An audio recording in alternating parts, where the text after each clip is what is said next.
สายของปากเซปากเซแดนแห่งคนหารรักษาถิ่นฐานบ้านเกิดเท่านี้ฮักเซเหมือนดังซีรี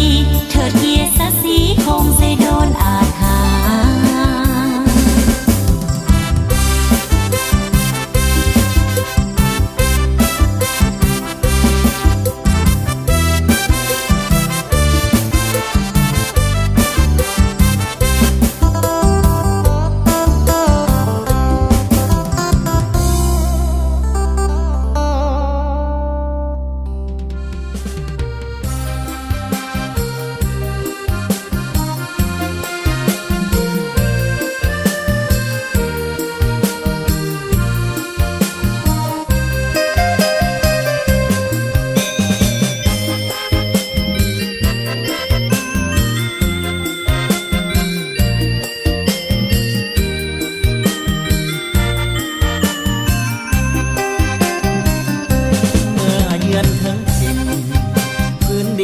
ทินแควนแดนไกล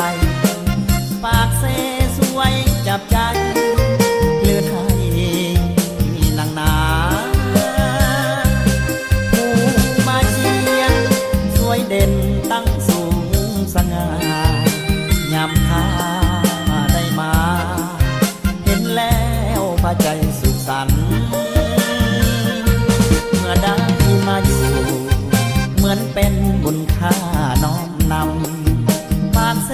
สวยงามล้ำดังเมืองสวรรค์ภูมาโลอยู่ทางกำฝ่ายขวานั้นเราเป็นนิทานสู่กันฟังมาตั้งหลายปีนางมาโลสักสูงส่งงามโสภาปากเอียงจริงปรารถนาหวังได้นางมาเป็นขวัญชีวีแห่ขันหมากมาฮ้อนเมืองคันเกินพอดีได้ข่าวมาลงต้นนี้ซ้ำหรือดีค่าตัวตายน้ำเสไหลหลังบนทางแห่งสายพลาปากเซสวยงามตาได้ค่ามันมาสาวปากเซเสน่ห์ซาบซึ้งตรึงใจข้าขอฝากกายเคียงคู่สมัยน้องคนดี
สมัย